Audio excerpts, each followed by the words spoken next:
दरबार में कोई भी अनसुलझा रहस्य अक्सर रातों रात शहर में आग की तरह फैल जाता था। अमले हुकूमत का हर कर्मचारी, सिपाही, व्यापारी और चारदीवारी से बाहर बैठा साधु तक, सबको उस खबर ने उत्सुकता और हलचल में डाल दिया था। आज की सुबह कुछ और ही थी। हवा में किसी खास बात का संकेत था। महल के गेट पर भीड़ थी, पर नील स्वर्ण झंडों की चमक के बीच कुछ भारी भारी सन्नाटा था। ऐसा सन्नाटा जो किसी आने वाली बात का इशारा करता है। लोग जानते थे कि जब बादशाह का मुख कम से कम चिरपरिचित मुस्कान से खाली होता है, तो मान लिया जाना चाहिए कि दरबार में कुछ असाधारण हुआ है। अकबर बादशाह ने आज हुक्म दिया था कि दरबार सजाया जाए और सारे मंत्री, अमीरोदार, विद्वान तथा विदुषी निकट उपस्थित हों। बीरबल, जो बुद्धि और नुक्ते की धार से पहचाने जाते थे, अपनी परसाई पर बैठे धधकते हुए चाय के कप को एक ओर रखते हुए महल की ओर चल दिए। दरबार में आने के बाद उन्होंने देखा कि आज की बैठक सामान्य से भिन्न है, किंतु क्यों, ये किसी को समझ ना आ रहा था। बादशाह के चेहरे पर हल्की सी चिंता मिश्रित सी गंभीरता थी। उनके दोनों पलकों के बीच सोच का सागर उमड़ रहा था। वे खामोश खड़े थे और महल के भीतर की रोशनी भी गुफ्तगू कर रही थी कि आज का दिन कुछ तो बड़ा लेकर आएगा। बड़े आलिम और बड़े छोटे मंत्री कट्टर अनुशासन के साथ अपने अपने स्थानों पर बैठे थे। एक पुराना सज्जन, जो राजा के परम विश्वास पात्र और अदालत का सबसे बूढ़ा दरबारी माना जाता था, आज कुछ असहज दिख रहा था। उसके हाथ में एक मोहर जड़ी हुई संदूक सी वस्तु थी, जिसे उसने सादगी से सिंहासन के पास रख दिया। बादशाह ने धीरे धीरे वक्त लेने का संकेत दिया और अपनी आंखों पर पर्दा हटाते हुए कहा, आज दरबार में जो पेश किया गया है वो किसी साधारण प्रश्न जैसा नहीं है। ये एक पहेली है, ऐसी पहेली जिसने हमारे दरबार के सबसे तेज तर्रार दिमागों को भी घुटनों पर ला दिया है। आज मुझे देखना है कि इस दरबार में बुद्धि किस हद तक जगमगा सकती है। इस पर सबकी निगाहें उस संदूक पर टिक गई। बूढ़े दरबारी ने अपना माथा ठोंकते हुए कहा, हे बादशाह, ये संदूक उस वक्त मेरे पास आया जब एक तीर्थयात्री ने मेरे चरणों में रख दिया। उसने कहा, ये वस्तु उस नगर की सबसे कठिन पहेली का हल रखती है। ये वही पहेली है जिससे कई विद्वान हैरान हुए और कई ने अपना नाम रोशन करने के लिए अपनी बुद्धि आजमाई। पर उसने एक शर्त रखी, जिस भी शख्स ने इस पहेली का हल निकाला उसे सच्चाई की परख के लिए एक परीक्षा से गुजरना होगा। बादशाह ने रुचि से पूछा, कौन सा तीर्थयात्री और वो क्या था? बूढ़े दरबारी ने कहा, वो तीर्थयात्री अनंत था, किसी भी नगर का नहीं, पर अपनी बातें हर दिल में बसाने वाला था। उसने कहा, यह पहेली केवल बुद्धि की नहीं बल्कि दिल की भी कसौटी लेगी। तभी महल में हल्की सी सरसराहट हुई। बीरबल की आंखों में चमक थी। वे जानते थे कि जहां चुनौती और बुद्धि एक साथ आए, वहां उन्हें पीछे नहीं हटना चाहिए। पर आज की बात में कुछ और था, एक व्यंजना, एक रहस्य जैसा जो शब्दों से ऊपर था। बादशाह ने कहा, बताओ उस संदूक में क्या है, खोलो इसे। बूढ़ा दरबारी झिझकते हुए संदूक खोला और उसके भीतर से एक पुराना हाथ से बनाया हुआ कागज निकला। कागज पर कुछ अक्षर धुंधले मगर स्पष्ट थे। बीरबल ने कागज उठाया और पढ़ना शुरू किया। कागज पर लिखा था, सबसे कठिन पहेली वह है जिसका उत्तर सत्य है, पर सत्य को पहचानना चाहिए, न कि केवल समझने के लिए। धरातल पर कभी न नापी जा सकने वाली एक इकाई, जो न तो नाम चाहती है न पहचान, फिर भी अनगिनत प्रकार की। यदि तू कहे ये जल है तो ये कहीं और है। यदि तू कहे ये छाया है तो इसमें जड़ भी है। ये न तो कड़ा है, न नरम, न अंधकार है, न प्रकाश, परंतु दोनों का संगम बने रहकर वो सबको दिखाती है। जहां से आती है वो, पर वहां नहीं रहती। जिसका स्पर्श इसे बदल दे, फिर भी वही बनी रहती है। इसका नाम लेने से भी इसे नाम नहीं मिलता, और नाम छुपाने से भी ये अलग नहीं होती। जो इसे धारण करे वो सब कुछ पाता है, पर जो इसे न पाए वो सारा जहां खो देता है। इसका हल केवल एक है, पर कई लोग दो चार नाम जड़ते हैं। समझो इसे, पर मत बांधो। अगर बांधोगे तो तू हार जाएगा। दरबार में खामोशी छा गई। बादशाह ने कागज को पलट कर देखा। पीछे कुछ और लिखा था। वहां एक वचन था, जो इस पहेली को हल कर देगा उसे राज्य का आधा हिस्सा नहीं दिया जाएगा, बल्कि उसे वह दिया जाएगा जो उसे सबसे अधिक चाहिए, परंतु इसके साथ एक आजमाइश भी होगी। बादशाह ने पूछा, ये आजमाइश क्या होगी? बूढ़े दरबारी ने कहा, तू तभी जान सकेगा जब कोई इस पहेली का हल दे। तीर्थयात्री ने हुक्म दिया कि हल देते समय सच्चाई की परीक्षा भी ली जाएगी। कई मंत्री और विद्वान अपनी अपनी राय देने लगे। कुछ ने कहा कि यह भाषा दार्शनिक है, कुछ ने इसे वैज्ञानिक दृष्टि से समझने की कोशिश की। किसी ने कहा यह प्रेम की परिभाषा है, किसी ने कहा यह समय है।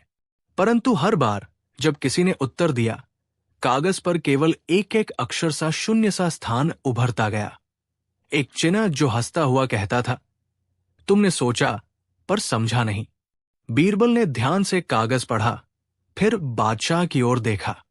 उन्होंने कहा, हे बादशाह, क्या मैं इस पहेली की जांच कर सकता हूं? बादशाह ने मुस्कान के साथ हाथ हिलाया और कहा, बीरबल, तू बुद्धिमत्ता का सागर है। तेरा तर्क आज सभी के लिए प्रतीक है, पर याद रखो, जो भी सच्चाई के पास जाएगा उसे एक परीक्षा देनी होगी। बीरबल ने सिर झुकाया और कहा, मैं तैयार हूं। पर भीतर से वे सहज भी थे, क्योंकि वे जानते थे कि पहेली सिर्फ शब्दों की नहीं, ये लोगों की आत्मा, उनकी झूठ और सच के बीच झूलती हुई भावना की भी कसौटी है। बीरबल ने दरबार की ओर देखा और कहा, पहले हमें यह समझना होगा कि यह पहेली किस रूप में सामने आई है। क्या यह केवल एक कोड है या फिर यह अनुभव का संकेत है? उन्होंने आदेश दिया कि चारों ओर के विद्वानों और लोगों से कहा जाए कि वे अपनी राय दें, पर केवल वे लोग जो सच में सत्य के प्रति ईमानदार हों, उन्हें ही इस पहेली के हल में भाग लेने दिया जाएगा। कई लोग उत्साह से आगे आए, पर बीरबल की तीक्ष्ण दृष्टि ने कुछ चेहरों पर संदेह के निशान देख लिए।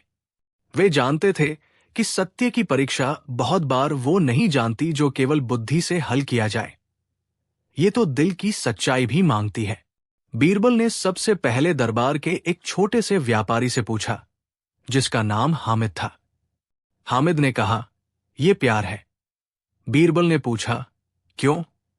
हामिद बोला, क्योंकि प्यार सब कुछ बदल देता है। ये अज्ञात है परंतु सर्वव्यापी है। प्यार को छूकर सब कुछ बदल जाता है। बीरबल ने सिर हिलाया और कहा, अच्छा, क्या प्यार को बांधा जा सकता है? क्या प्यार को परखा जा सकता है? हामिद चुप रह गया। तभी कागज पर एक हल्का सा चमकता हुआ अक्षर प्रकट हुआ, जो मानो संकेत दे रहा था कि वो उत्तर उचित नहीं। फिर एक बड़ा विद्वान आया। रिश्तेदारों ने उसे शिक्षा और विद्या से पढ़ा लिखा कहा था। उसने कहा, यह ब्रह्मा है, वो अनंत तत्व। बीरबल ने पूछा, क्या ब्रह्मा का स्पर्श मनुष्यों के लिए प्रकट होता है? क्या उसे नाम देकर पहचान लिया जा सकता है? विद्वान ने ठंडी आवाज में कहा, हम नाम देते हैं, पर वो नाम उसे बदल नहीं देते। पर कागज पर फिर वही हल्की सी मुस्कान आई, जैसे कह रही हो, तुम ठीक हो, पर फिर भी कहीं कमी है। दरबार में लोगों का उत्साह घटता गया, पर जिज्ञासा बढ़ती रही।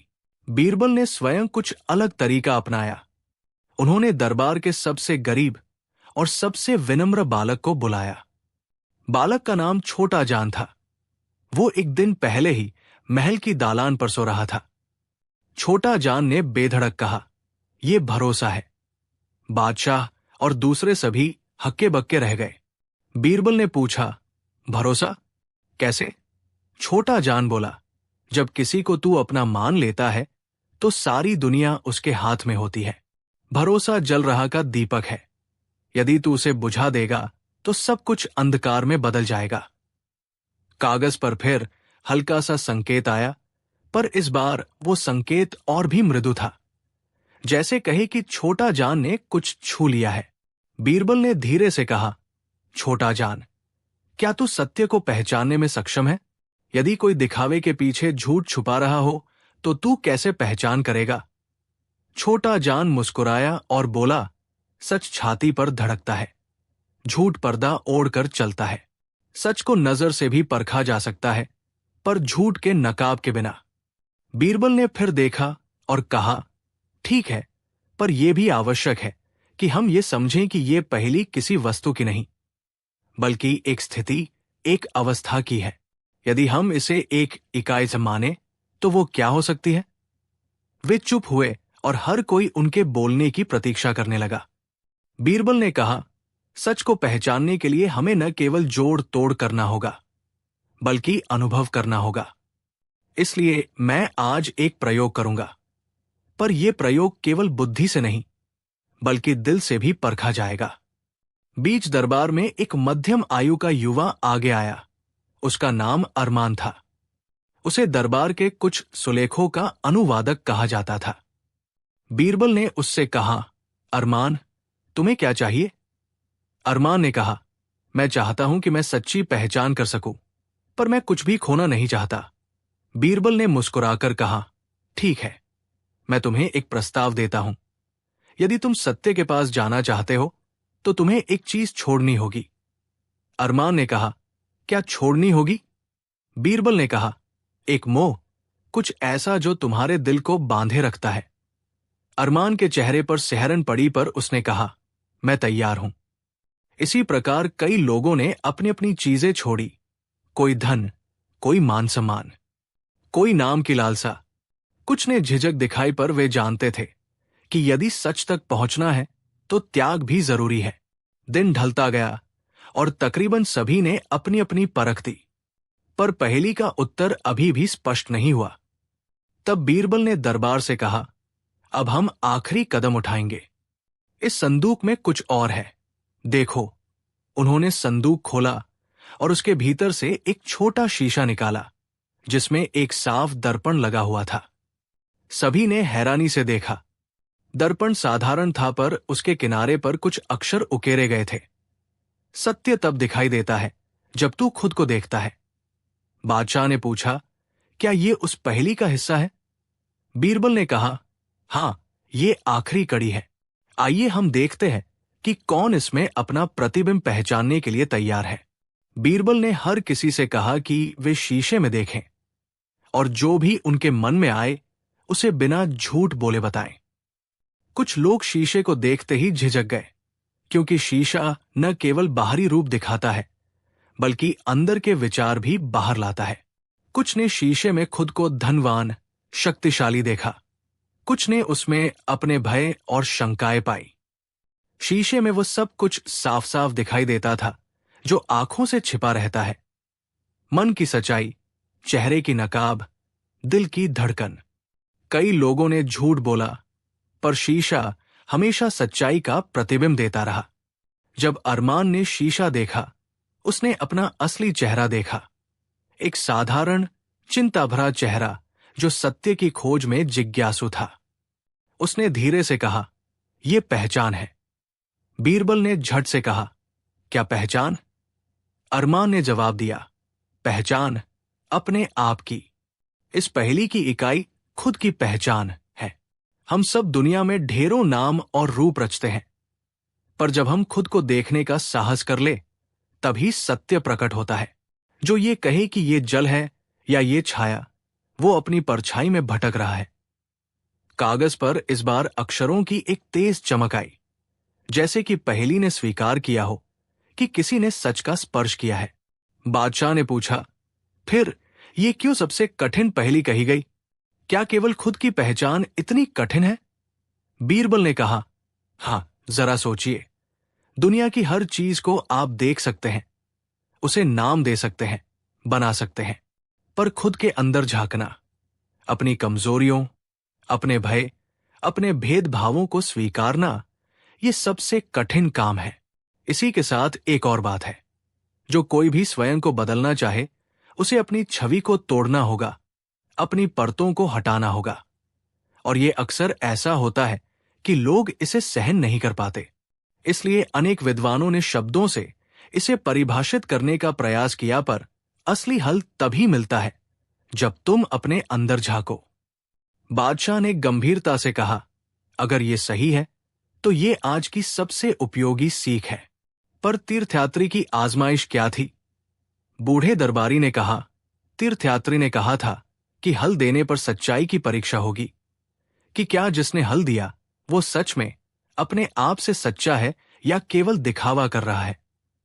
बीरबल ने सिर हिलाया और कहा, अब हम परीक्षा लेंगे। उन्होंने दरबार में खड़े सभी से कहा कि वे अपने अपने कार्यों का लेखा जोखा दें और बताएं कि किसने कब झूठ बोला, किसने कब वस्तुतः किसी को ठगा, किसने कब अपने फायदे के लिए किसी की दुहाई दी। दरबार में तहलका मच गया। कई लोग शर्म के मारे चेहरा झुकाने लगे।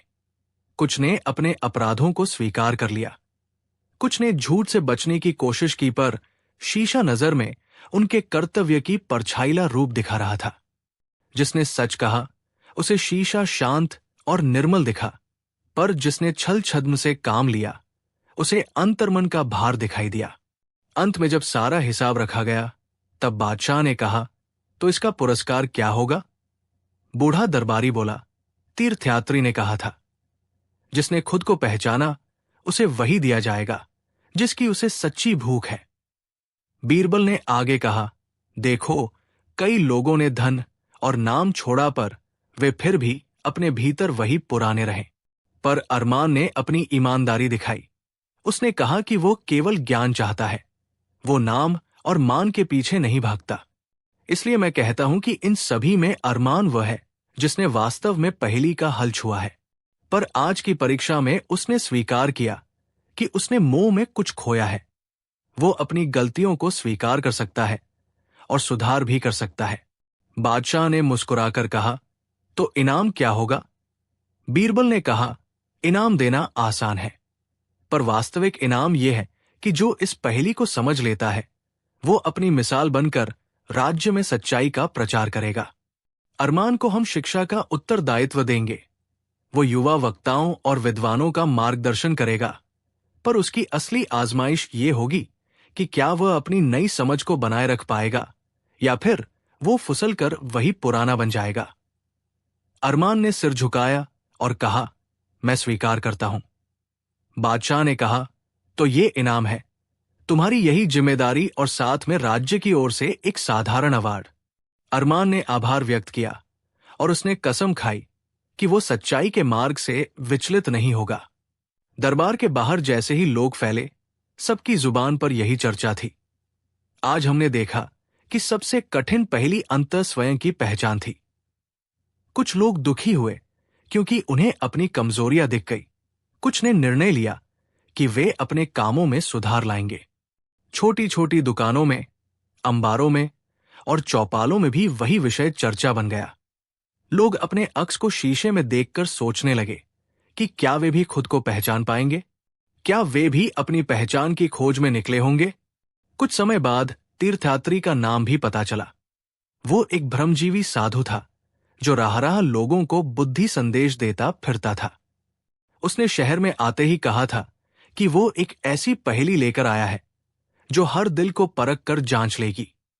कुछ ने उसे धन्यवाद दिया, कुछ ने कहा कि उसने लोगों को झगड़ा कराया, पर जिसने सच में सुना उसने अपने जीवन में एक नई रोशनी देखी। अरमान ने अपनी जिंदगी बदल ली। वो अब युवाओं को पढ़ाता और उन्हें यह समझाता कि असली सीख बाहर नहीं, भीतर है। बीरबल ने अपनी नजर नहीं बदली, पर उन्होंने ये देखा कि आज की परीक्षा में जिन्हें सच में बदलाव चाहिए था वे उसमें सच्चे बने, पर जिन्हें केवल दिखावा था उनकी परछाई हमेशा उनके साथ रही।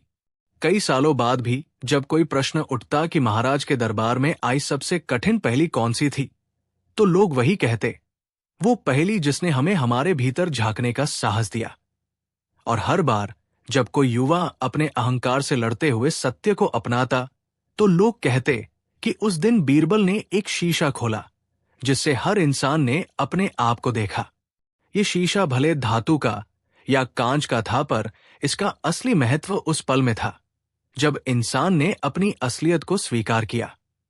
उस दिन से दरबार में सत्य और परख का जो भाव जुड़ा, वो सदियों तक लोगों के दिलों में जिंदा रहा। किसी ने कहा, पहेली हल हो गई, पर बीरबल ने अंत में कहा, कोई पहेली पूरी तरह हल नहीं होती, वो केवल मार्ग दिखाती है। आज हमने एक मोड़ देखा, पर असली यात्रा तब शुरू होती है जब हर कोई अपने भीतर की सच्चाइयों के साथ जीवन जीता है।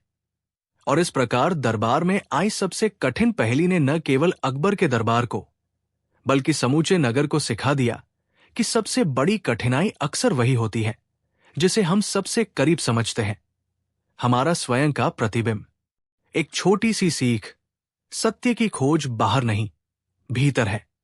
खुद को पहचानो, छल छद्म छोड़ो, तभी जीवन की सच्ची ताकत दिखेगी। अगला शीर्षक सुझाव, बीरबल और खोया हुआ राजद्वीप। बीरबल उस सुबह वैसे ही महल के आंगन में दिखाई दिए, पर उनकी आंखों में उस दिन कुछ अलग झिलमिल था। अकबर बादशाह ने दरबार में अचानक कहा कि आज उन्हें एक असाधारण मामला सुनने को मिला है। नगर के किनारे बसे मछुआरों ने कुछ अजीब सुना था। समुद्र के बीचों बीच एक छोटा सा द्वीप अचानक दिखाई दिया था, पर जब नावें लेकर लोग पहुंचने गए तो द्वीप वहां नहीं था। कुछ ने कहा कि यह कोई ओझा या जादू है, कुछ ने कहा कि यह प्रकृति का चमत्कार है, पर अधिकतर लोगों के मन में यह सवाल बैठ गया कि क्या कोई ऐसा राजद्वीप है जो मौसम और मन के हिसाब से आता और जाता है। अकबर ने दरबार की दीवारों से झांकते हुए कहा, अगर सचमुच कोई ऐसा द्वीप है जिसे हम पकड़ न सके, तो इसका मतलब है कि उसमें कुछ ऐसा है जो हमारी समझ से परे है। मैं चाहता हूं कि बीरबल इस रहस्य की तह तक जाए। बीरबल ने मुस्कुराकर कहा, महाराज, जहां चुनौती हो वहां जाने में हमें गुरेज नहीं करनी चाहिए। और कुछ ही दिनों में व्यक्ति व्यक्ति खबर फैल गई। बंदरगाह से लेकर बाजार तक लोग ये कह रहे थे कि खोया हुआ राजद्वीप किसी दिन किसी को बुला लेता है और किसी और दिन को खो देता है। बीरबल को ये बात अजीब लगी कि कैसे कोई स्थान दिखाई देकर गायब हो सकता है। उन्होंने दरबार के कुछ शूरवीरों और नाविकों को बुलाया और कहा कि वे उसी रात समुद्र की ओर निकलें। वे अपनी छोटी सी नाव में कवच नहीं लेकर गए, केवल एक शीशा, कुछ सूखे खाने का सामान और बीन बीन की तरह की कुछ पुरानी किताबें जिनमें समुद्री दिशाएं और पुरानी कथाएं लिखी थी। नाव की रोशनी मंद थी और आसमान में तारे धीरे धीरे अपने पद पर चमक रहे थे। नाविकों ने कहा कि समुद्र में सब कुछ बदलता रहता है, पर बीरबल ने कहा, बदलना ही तो हमें समझना है। समुद्र का मार्ग कठिन था, लहरें गुस्से जैसी उठती और फिर गायब हो जाती। पर जैसे ही रात गहरी हुई, नाव के आसपास की हवा में हल्की सी ठंडक आई और आगे एक अस्पष्ट सा परछाई सा दिखाई देने लगा। नाविकों ने चिल्लाकर कहा, देखो, वहां कुछ है। वे कौंधते हुए नाव की ओर बढ़े, पर द्वीप पर पहुंचते पहुंचते वो परछाई फिर से धुंधली पड़ने लगी। तभी बीरबल ने शांति से कहा, ठहरो, हम केवल नजर पर भरोसा नहीं करेंगे। जिसने ये द्वीप देखा उसे हमें बताना होगा कि उसने क्या महसूस किया। नाविक बोले कि वे सुनना नहीं चाहते थे, उन्होंने केवल देखा और भागते ही रहना चाहा। पर बीरबल ने कहा, देखना आसान है पर समझना मुश्किल है। आइए हम उस द्वीप की कहानियों को सुने। बीरबल ने देखा कि हर जिसने द्वीप देखा उसकी कहानी अलग थी। किसी ने कहा कि द्वीप पर सोने की चमक थी, किसी ने कहा कि वहां सुसर सुसर फुसफुसाहटें थी, किसी ने कहा कि द्वीप अकेलेपन की तरह था, और कुछ ने कहा कि द्वीप पर ऐसा शोर था जैसे बच्चों की हंसी। बीरबल ने ध्यान से सुना और पाया कि हर किस्से में एक समान बात थी। द्वीप उसी रूप में दिखता था जो देखने वाले के भीतर पहले से मौजूद था। जो धनी और लालची थे उन्हें सोना दिखा, जो दुखी थे उन्हें खालीपन, जो प्रेमी थे उन्हें अपने प्रियतम की परछाई। बीरबल ने कहा, तो ये द्वीप न तो कहीं अलग है, नहीं, ये पूरी तरह से वास्तविक। ये हमारी आत्माओं का प्रतिबिंब है, एक ऐसा स्थान जो हमारी ही इच्छा और भय से बनता और बिगड़ता है। ये खोज अकबर को आश्चर्य में डाल गई। उन्होंने पूछा, तो क्या इसे पाया भी जा सकता है? क्या इसे कोई वैसा ही बना सकता है जैसा हम चाहें? बीरबल ने कहा, महाराज, जो चीज मन में होती है उसे हम बाहर तलाशते हैं, पर अक्सर वो वही दिखता है जो भीतर होता है। अगर हम अपने मन को साफ कर लें तो द्वीप भी साफ दिखेगा। पर असली सवाल यह है, क्या हमें उस द्वीप को अपने लिए स्थायी बनाना है या फिर उसकी अस्थिरता में एक सबक देखना है? बीरबल ने निर्णय लिया कि वे खुद उस द्वीप पर जाकर देखेंगे कि क्या वहां कुछ भौतिक चीजों की तलाश है या ये केवल एक दर्पण है। उन्होंने कुछ दिनों के लिए महल के कुछ युवा पाठकों और कलाकारों को चुना, ऐसे लोग जो कल्पना से भरपूर थे पर जिनका मन सरल था। उन्होंने नाव में जाकर उस स्थान की ओर बढ़ने का निश्चय किया जहां आखिरी बार द्वीप देखा गया था। इस बार वे रात में नहीं गए, उन्होंने सूर्योदय का इंतजार किया। कहते हैं कि भोर का प्रकाश अक्सर उन छिपे हुए सचों को खोल देता है जो रात में छिपे रहते हैं। जैसे ही सूरज की पहली किरण ने पानी को आंचल में लिया, उन सभी ने देखा कि दूर क्षितिज पर सचमुच रंग बिरंगा कुछ उभरा है। पर जब वे करीब पहुंचे तो वो रंगरूप धीरे धीरे बदलने लगा। बीरबल ने अपने साथ लिया हुआ शीशा निकाला और कहा, हम इसे शीशे में देखेंगे, न कि केवल आंखों में। शीशा ऐसा साधन था जो सतह के प्रतिबिंब को और भीतर के प्रतिबिंब को अलग कर देता था। शीशे के सहारे जब उन्होंने द्वीप को देखा तो पाया कि वहां जमीन नहीं थी, बल्कि एक प्रकार का नरम जीवंत पौधा उभर रहा था जो मनुष्य की यादों और भावनाओं के अनुसार बदलता था। बीरबल ने छुआ और पाया कि उसका स्पर्श ठंडा भी है और गर्म भी, जैसे किसी की पुरानी याद का स्पर्श। उन्होंने कहा, यह द्वीप हमारी कल कल्पित कहानियों का संचित रूप है। जब हम इसे खोजने आते हैं, हम अपनी कहानियों का कुछ अंश यहां छोड़ आते हैं और फिर वही अंश वापस हमें बुलाने लगता है। नाविकों ने पूछा, अगर यही सच है तो हम इसे स्थायी कैसे बना सकते हैं?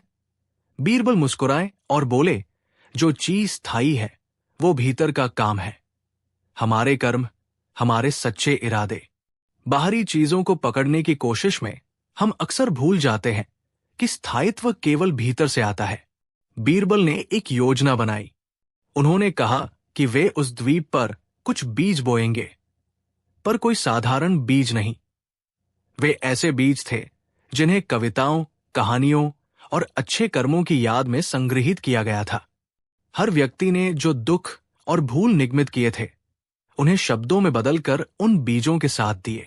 उन्होंने कहा, जब हम अपने अनुभवों को साझा करते हैं और उन्हें सच्चे कर्मों से सींचते हैं, तो वे केवल हमारे लिए नहीं रहते, वे सबके लिए फल देते हैं।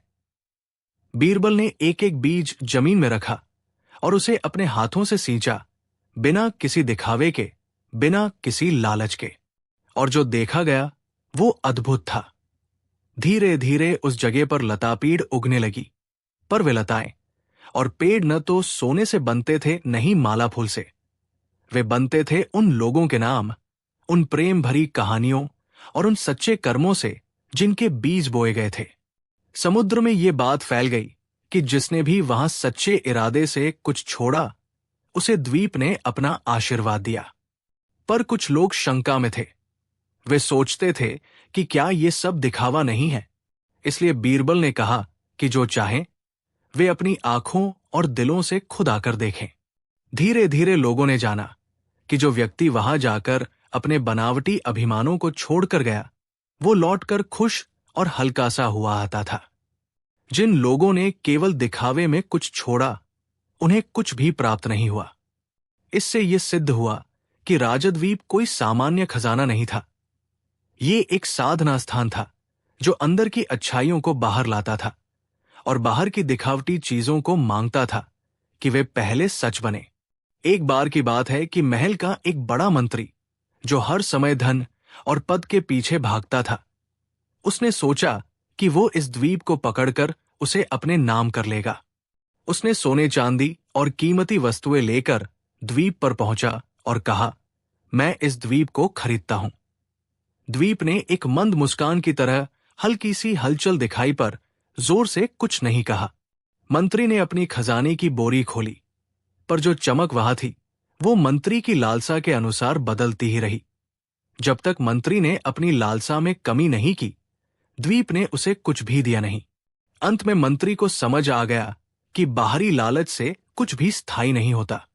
उसने अपनी बूझी हुई इच्छा छोड़ दी और अपने जीवन में सादगी अपनाई। और कटु परिणाम ये हुआ कि वही मंत्री जो पहले धन का गुनहगार था, अब गांवों में बांटता हुआ पाया गया और लोगों की मदद करने लगा। इस बदलाव से द्वीप ने स्वयं को और भी सुंदर बनाए रखा, क्योंकि अब उस पर प्रेम और उदारता के बीज उग रहे थे। समय के साथ राजद्वीप की कहानियां बड़ी होने लगी।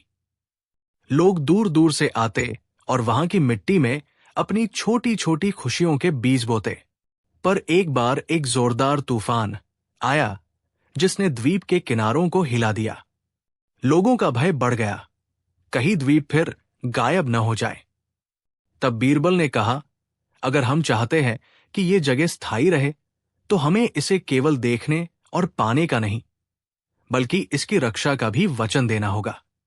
हमें अपने कर्मों से यह दिखाना होगा कि हम जो छोड़ते हैं वो केवल दिखावा नहीं, बल्कि हमारे जीवन का हिस्सा है। लोगों ने बीरबल की बात मानी और उन बीजों की सुरक्षा के लिए मिलकर एक रक्षक समूह बनाया, जो हर दिन वहां आते। वे अपनी कहानियां और कर्म साझा करते और दूसरों की मदद करते। कुछ सालों में राजद्वीप केवल एक कहानी नहीं रहा, वो एक आंदोलन बन गया, लोगों की समझ और दया का स्थान। जो लोग दुखी होते वे वहां आकर हल्का होते, जो अहंकारी होते वे वहां पर उतरते और सीखते। अकबर ने देखा कि किस तरह से एक जगह जो कभी दिखाई देती और गायब होती थी, अब लोगों के अंदर की अच्छाइयों का प्रतिबिंब बनकर स्थायी हो चुकी थी। उन्होंने बीरबल को बुलाया और कहा, तुमने फिर से दिखा दिया कि असली खजाना बाहर नहीं, अंदर है। पर साथ ही तुम्हें यह भी सिखाया कि उसे बनाए रखना कर्मों से होता है। बीरबल ने उत्तर में कहा, महाराज, द्वीप ने हमें यह भी सिखाया कि वो जो भी है हमारी अपेक्षाओं का परिणाम है। अगर हम उसे केवल लेने आएंगे तो ये चलेगा, पर यदि हम उसे सिखाएंगे और अपनाएंगे तो ये हमेशा हमारे साथ रहेगा। कई वर्षों के बाद जब बच्चे उस द्वीप की कहानियां सुनते तो वे नहीं समझते कि वो किस तरह बना, पर वे समझते कि अगर वे सच्चे होंगे और अपने हर कार्य में दूसरों को भी देखेंगे तो उनकी दुनिया भी एक छोटा सा राजद्वीप बन सकती है, जहां दया और शेयरिंग के बीज खिलते हैं। और इस तरह बीरबल और अकबर ने उस खोए हुए राजद्वीप को न केवल खोजा, बल्कि उसे लोगों की जिंदगियों का हिस्सा बना दिया। एक ऐसा द्वीप जो केवल दर्शाने के लिए नहीं, बल्कि जीने के लिए था। एक छोटी सी सीख, असली खजाना बाहर कहीं नहीं, वो हमारे कर्मों, हमारे इरादों और हमारी दूसरों के लिए की गई भलाई में होता है। जो इसे बांटता है वही इसे स्थायी बनाता है। अगला शीर्षक सुझाव, बीरबल और दरबार की अनकही बातें। दरबार की परंपरा थी कि जब भी कोई नई समस्या या विचित्र घटना आती तो सबसे पहले बीरबल को बुलाया जाता। उस वर्ष राज्य में अजीब सी हलचल थी। शहर के किनारे बसे कुम्हारों के मिट्टी के बर्तनों में से कुछ ऐसे रंग निकलने लगे थे जो पहले कभी नहीं दिखे थे। वे बर्तनों की सतह पर मिलने वाले रंग सदैव सादे काले भूरालाल होते थे, पर अब उनमें चमकीले नीले, हरे और सुनहरे टोन उभर आते थे, जैसे किसी ने उन पर रात के आसमान की एक बारीक सी झलक दे दी हो।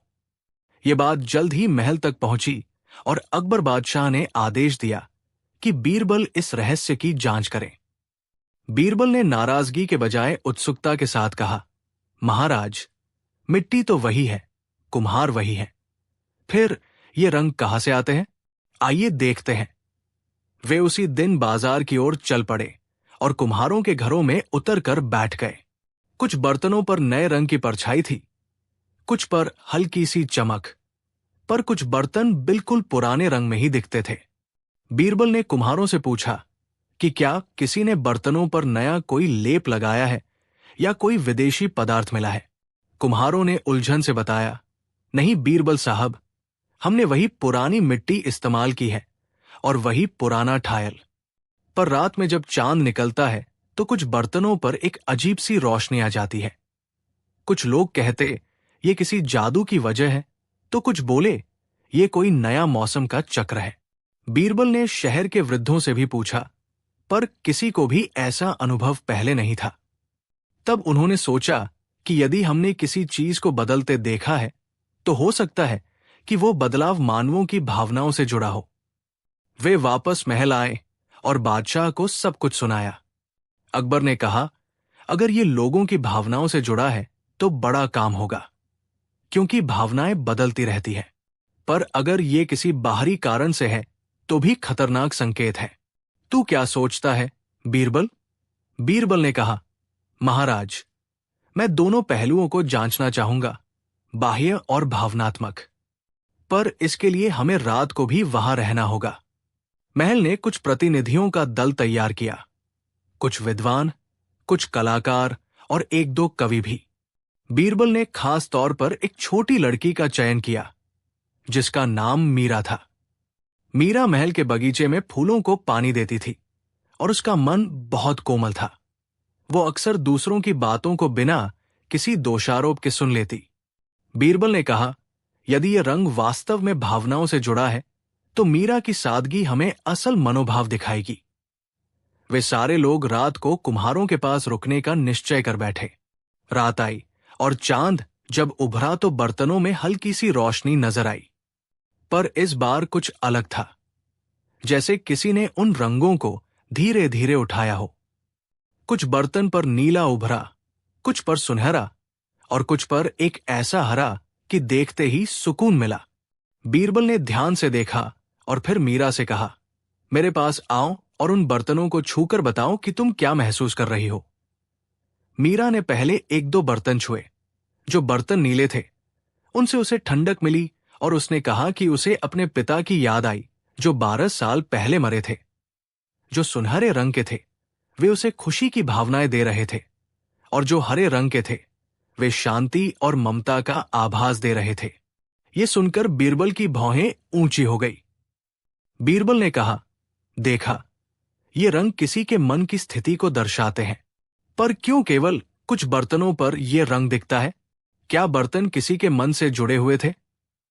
कुम्हारों ने बताया कि वे बर्तन विशेष कुछ घरों के लिए बनते, किसी की शादी के लिए, किसी की सालगिरह के लिए, किसी की पूजा के लिए।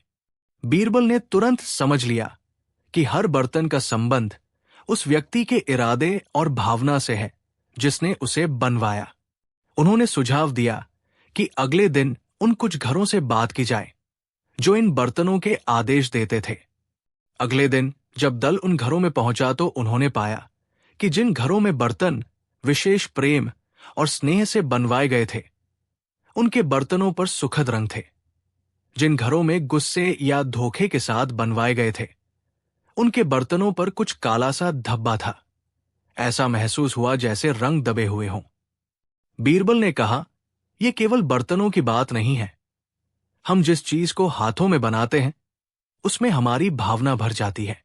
परंतु महाराज, हमें यह भी समझना है कि क्या यह रंग केवल प्रतीक है या इससे कुछ और भी बदलता है। क्या ये रंग लोगों के व्यवहार पर भी असर डालते हैं? अकबर ने तुरंत कहा कि इस बात की भी जांच की जाए। बीरबल ने कहा कि वे महल में कुछ प्रयोग करेंगे। उन्होंने कुछ साधारण मिट्टी के बर्तन बनवाए और उन पर अलग अलग बोलियां लिखी। एक पर स्नेह, एक पर क्रोध, एक पर भय। फिर उन्होंने उन बर्तनों को महल के विभिन्न हिस्सों में रख दिया और तारीखें तय कर दी कि हर दिन उन बर्तनों को किसी न किसी भावना के साथ स्पर्श किया जाएगा। कोई उन्हें प्यार से धोएगा, कोई उन्हें आक्रोश से फावड़े से ठोकेगा, कोई उन्हें संकोच के साथ छुएगा। कुछ ही दिनों में आश्चर्यजनक बदलाव हुए। जिन बर्तनों को प्यार से संभाला गया उन पर आराम और स्वाद जैसे रंग उभरने लगे। जिनको क्रोध से छुआ गया उनमें दरार का असर दिखने लगा और जिन पर भय की परछाई रही वे फीके पड़ने लगे। बीरबल ने कहा, महाराज, देखिए, हमारे कर्मों का प्रतिफल केवल हमारे मन में नहीं बल्कि हमारे बनाए हुए किस्से और वस्तुओं में भी दानेदार रूप में दिखता है। ये बात पूरे राज्य में फैल गई और लोग अपने काम करने के तरीके बदलने लगे। पर कुछ लोगों ने इसका गलत फायदा उठाने की ठानी। महल के पास ही एक व्यापारी था जो लंबे समय से लालच के पानी में तैर रहा था। उसने सोचा कि यदि भावनाओं के अनुसार रंग बदलते हैं तो वो लोगों को भावनात्मक रूप से प्रभावित करके अपना माल बेच सकता है। वो रंगों का धोखा करके अमीर बनना चाहता था। उसने एक चाल चली। उसने महल के पास से कुछ बर्तन चोरी करके बाहर बेचना शुरू कर दिया, पर उन बर्तनों के साथ उसने नकली भावनात्मक संदेश रख दिए, प्यार दिखाते हुए पर असल में छल छुपाया। पहले उन्होंने बहुत मुनाफा कमाया क्योंकि खरीदार रंग देखकर झूठे भावों में आ गए, पर कुछ ही दिनों में उन बर्तनों की सच्चाई खुल गई। उनके घरों में दुख और कलह बढ़ी और खरीदारों ने व्यापारी पर कड़ी नजर रखी। बीरबल ने यह समझ लिया कि केवल भावनाओं का प्रभाव स्वीकार कर लेने से काम नहीं बनेगा। लोगों को यह भी सिखाया जाना चाहिए कि वे अपने इरादों की शुद्धता पर ध्यान दें। उन्होंने महल में एक बड़ा मेला आयोजित किया जिसमें हर कोई अपने बनाए हुए बर्तनों को लाए और बताए कि वे किस इरादे से बने हैं। लोगों ने खुलकर बोले। कुछ ने अपनी गलतियां स्वीकार की, कुछ ने यह बताया कि कैसे प्रेम और मेहनत ने उनके बर्तनों को खास बना दिया। मेला में आते आते व्यापारी भी पकड़ में आ गया और उसने अपनी चाल मान ली। बीरबल ने उसे कड़ी सतर्कता का पाठ पढ़ाया। यदि तू औरों को भावनात्मक झूठ से धोखा देगा तो तेरा खुदा हुआ धन भी तेरा साथ छोड़ेगा। समाज में धीरे धीरे परिवर्तन आया। लोग अपने काम में ईमानदारी लाने लगे। जो चीज प्यार और ईमानदारी से बनती वो लंबे समय तक बनी रहती। जो चालाकी और छल से बनती वो जल्दी टूटती। बच्चों को स्कूलों में ये शिक्षा दी जाने लगी कि किसी भी वस्तु को बनाते समय अपने मन की अच्छी सोच रखो। उस भावना का असर केवल उस वस्तु पर ही नहीं बल्कि उस व्यक्ति के जीवन पर भी होगा। बीरबल ने कहा, हम अक्सर भूल जाते हैं कि हमारा हर काम केवल आज का नहीं होता। हम जो चीज बनाते हैं उसकी यादें और प्रभाव आने वाली पीढ़ियों पर भी पड़ते हैं। इसीलिए ईश्वर ने हमें संवेग देकर ये समझ दी है कि हमारा हर इरादा महत्वपूर्ण है। पर कहानी यही खत्म नहीं हुई। कुछ समय बाद एक नई बात सामने आई। जिन बर्तनों पर सुंदर रंग उभरते थे वे स्वयं किसी तरह से लोगों के मन को प्रभावित करके छोटी छोटी खुशियां भर देते थे। अगर कोई घर में दुखी बैठा होगा और वहां एक ऐसा बर्तन रखा होगा जिसमें प्रेम की खुशबू हो तो वो व्यक्ति थोड़ी देर में हल्का महसूस करने लगा। इससे कई लोगों ने ये सोचा कि इन्हें एक चिकित्सा के उद्देश्य से भी इस्तेमाल किया जा सकता है। बीरबल ने कहा, यह अच्छी बात है, पर हमें सावधान रहना होगा कि हम इन चीजों को केवल लाभ कमाने के साधन न बनाएं। यदि हम इन्हें सिर्फ इलाज के रूप में देखें और भावनाओं की असली जड़ को नहीं सुलझाएं, तो कुछ समय बाद फिर वही समस्या उभरती है। उन्होंने विद्यालयों और धर्मशालाओं में भावनात्मक स्वच्छता के पाठ चलवाए, जिससे लोग अपने मन का निर्मल रहस्य समझें और सही इरादों से हर काम करें। कभी कभी लोग इस नए ज्ञान का लाभविहीन प्रयोग भी करने लगे। उन्होंने पत्रों और गहनों में भी वही तत्व जोड़ने लगे कि मिलने वाले व्यक्ति का मन बदल जाएगा। पर बीरबल ने रोक दिया और स्पष्ट किया कि कोई भी वस्तु किसी की इच्छा को जबरदस्ती बदल नहीं सकती। वो केवल स्मृति और भावनात्मक सहायता दे सकती है। असली बदलाव तो तब होता है जब व्यक्ति अपने भीतर बदलाव लाता है। उन्होंने कहा, हमें बर्तनों की चमक में कुछ ऐसा नहीं देखना चाहिए जो हमें धोखा दे। हमें अपने मन की सफाई करनी चाहिए, तभी वो चमक हमें असली रूप में दिखेगी।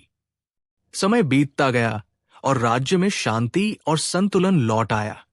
उस व्यापारी ने पश्चाताप करके अपने सारे धन को समाज के उत्थान में लगाने का निर्णय लिया और उसने महल के पास एक विद्यालय बनवाया जहां न केवल बर्तन बनाए जाते बल्कि वहां भावनात्मक स्वच्छता और कल्याण के पाठ भी पढ़ाए जाते।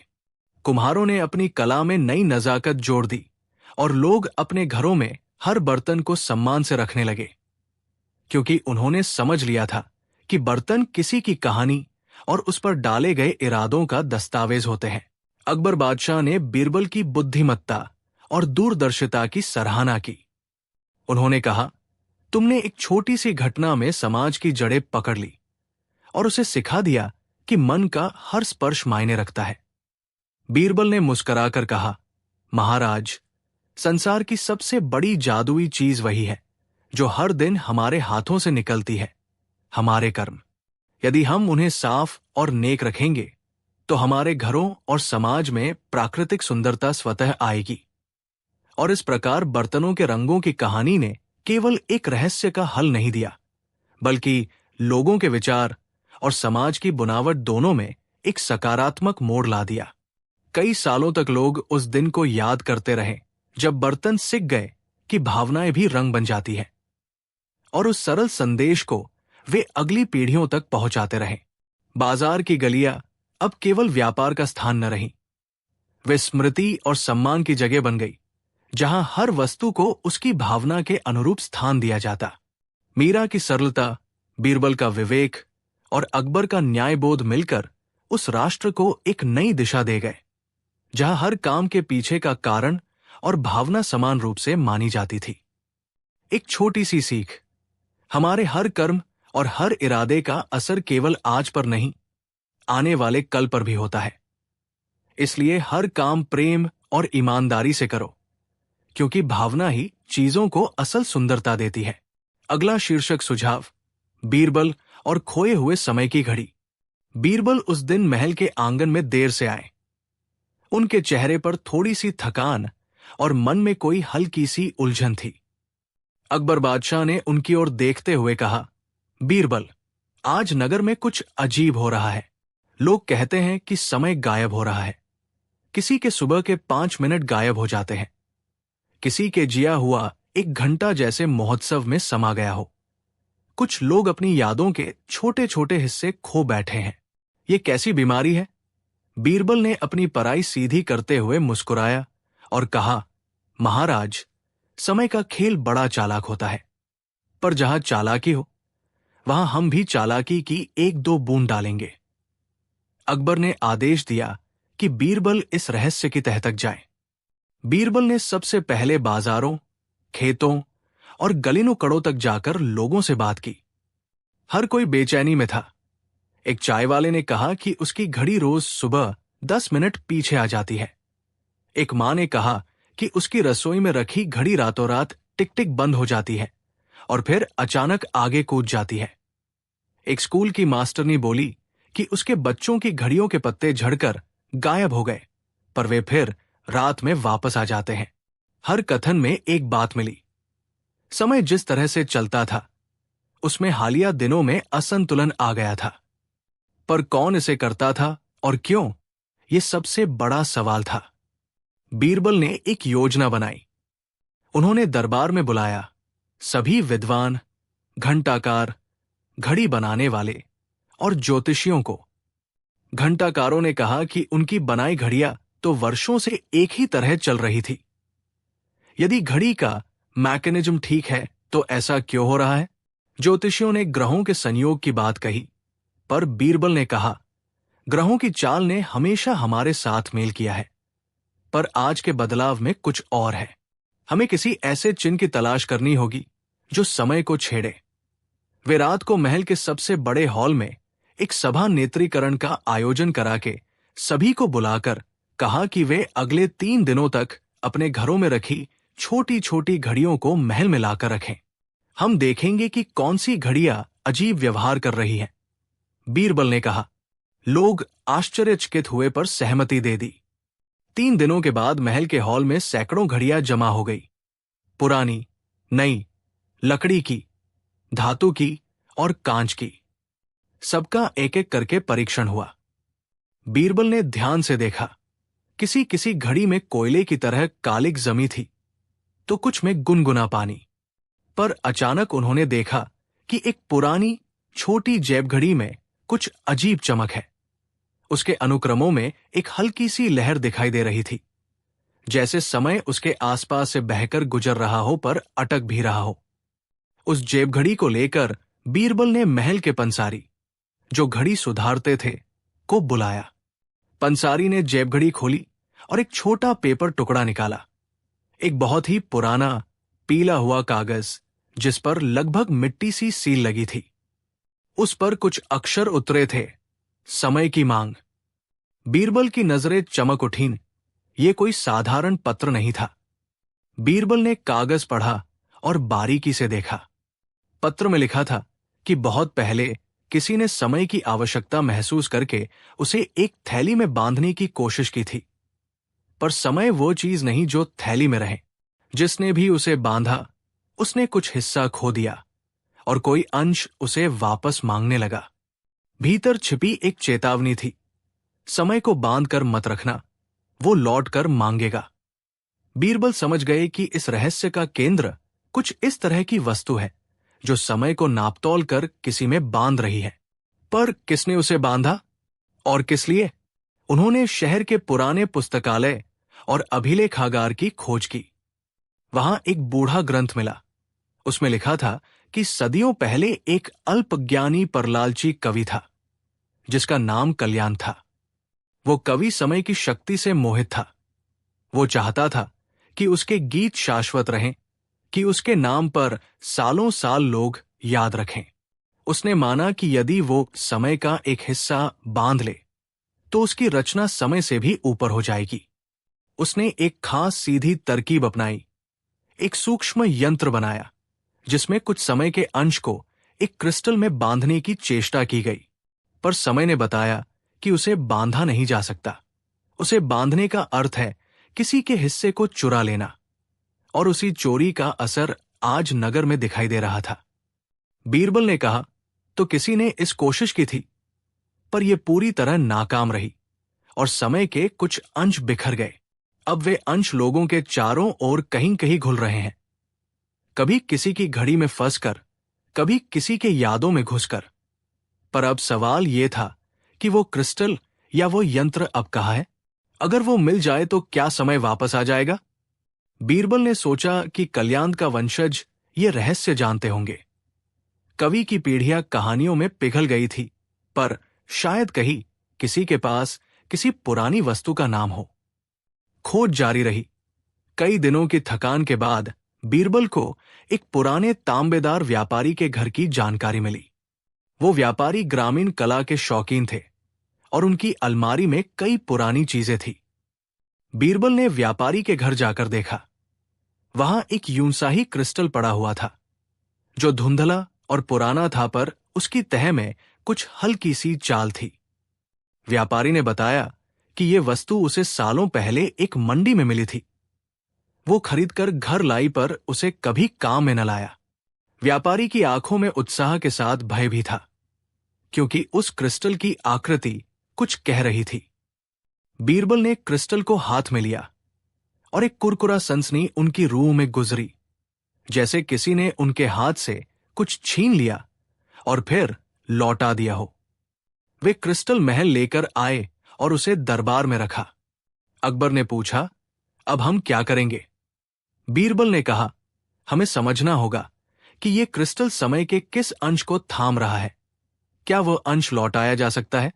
और अगर लौटेगा तो क्या शहर में फिर से व्यवधान नहीं आएगा? उन्होंने तय किया कि पहले क्रिस्टल की प्रकृति को जाना जाए, और इसके लिए उन्होंने एक परिस्थिति बनाई। एक रात वे अकेले महल के सबसे ऊंचे टॉवर में बैठे, जहां से पूरे नगर की घड़ियां दिखाई देती थी।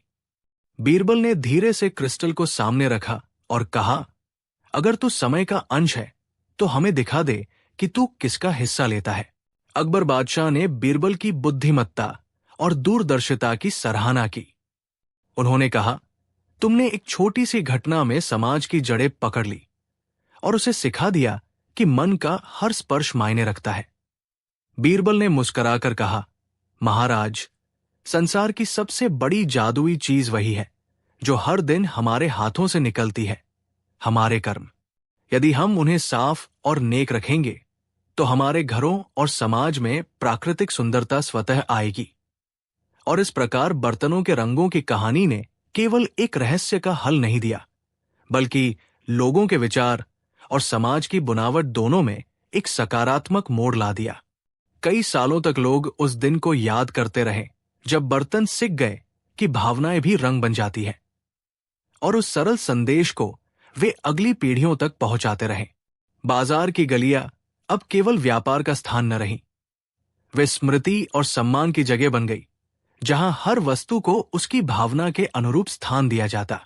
मीरा की सरलता, बीरबल का विवेक और अकबर का न्यायबोध मिलकर उस राष्ट्र को एक नई दिशा दे गए, जहां हर काम के पीछे का कारण और भावना समान रूप से मानी जाती थी।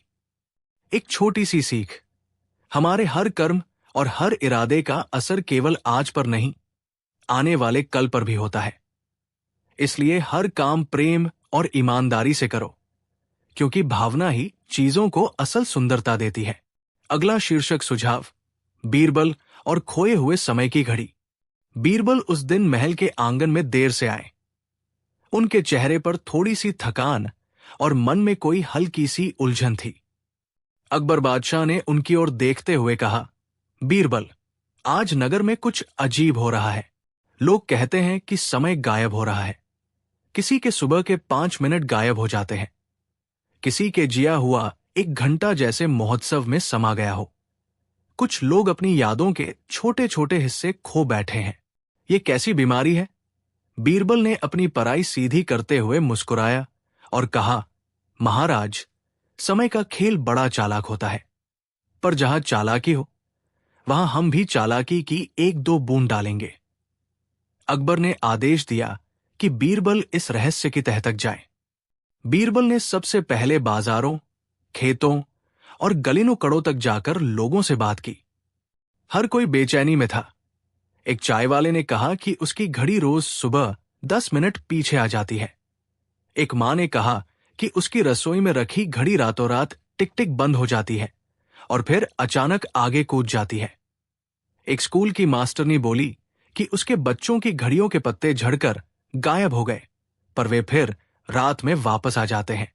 हर कथन में एक बात मिली, समय जिस तरह से चलता था उसमें हालिया दिनों में असंतुलन आ गया था।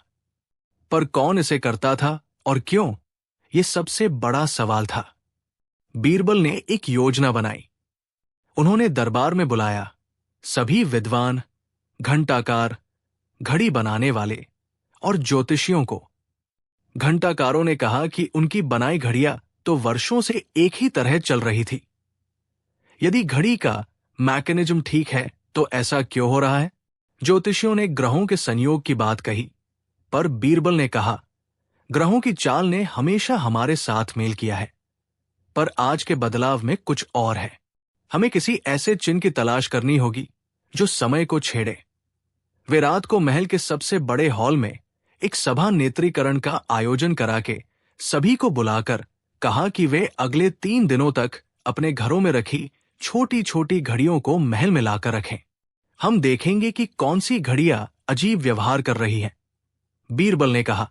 लोग आश्चर्यचकित हुए पर सहमति दे दी। 3 दिनों के बाद महल के हॉल में सैकड़ों घड़ियां जमा हो गई। पुरानी, नई, लकड़ी की, धातु की और कांच की। सबका एक एक करके परीक्षण हुआ। बीरबल ने ध्यान से देखा। किसी किसी घड़ी में कोयले की तरह कालिक जमी थी, तो कुछ में गुनगुना पानी। पर अचानक उन्होंने देखा कि एक पुरानी छोटी जेब घड़ी में कुछ अजीब चमक है। उसके अनुक्रमों में एक हल्की सी लहर दिखाई दे रही थी, जैसे समय उसके आसपास से बहकर गुजर रहा हो पर अटक भी रहा हो। उस जेब घड़ी को लेकर बीरबल ने महल के पंसारी, जो घड़ी सुधारते थे, को बुलाया। पंसारी ने जेब घड़ी खोली और एक छोटा पेपर टुकड़ा निकाला। एक बहुत ही पुराना पीला हुआ कागज, जिस पर लगभग मिट्टी सी सील लगी थी। उस पर कुछ अक्षर उतरे थे, समय की मांग। बीरबल की नजरें चमक उठीं। ये कोई साधारण पत्र नहीं था। बीरबल ने कागज पढ़ा और बारीकी से देखा। पत्र में लिखा था कि बहुत पहले किसी ने समय की आवश्यकता महसूस करके उसे एक थैली में बांधने की कोशिश की थी, पर समय वो चीज नहीं जो थैली में रहे। जिसने भी उसे बांधा, उसने कुछ हिस्सा खो दिया और कोई अंश उसे वापस मांगने लगा। भीतर छिपी एक चेतावनी थी, समय को बांध कर मत रखना, वो लौट कर मांगेगा। बीरबल समझ गए कि इस रहस्य का केंद्र कुछ इस तरह की वस्तु है जो समय को नापतोल कर किसी में बांध रही है। पर किसने उसे बांधा और किस लिए? उन्होंने शहर के पुराने पुस्तकालय और अभिलेखागार की खोज की। वहां एक बूढ़ा ग्रंथ मिला।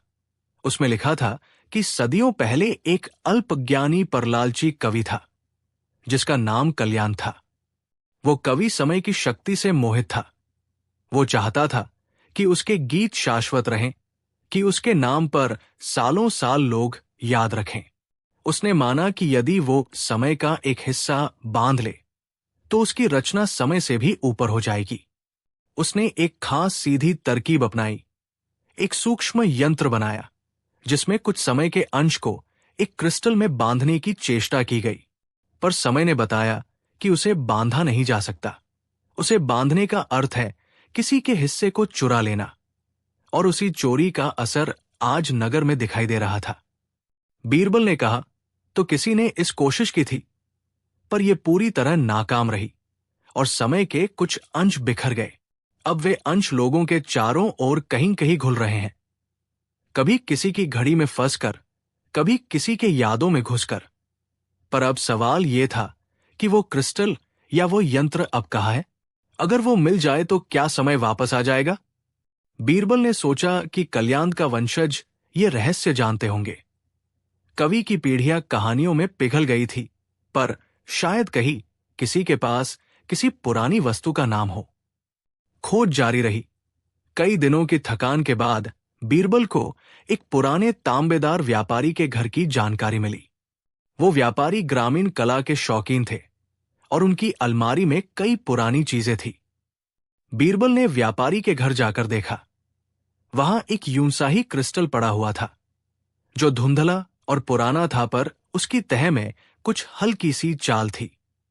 व्यापारी ने बताया कि यह वस्तु उसे सालों पहले एक मंडी में मिली थी।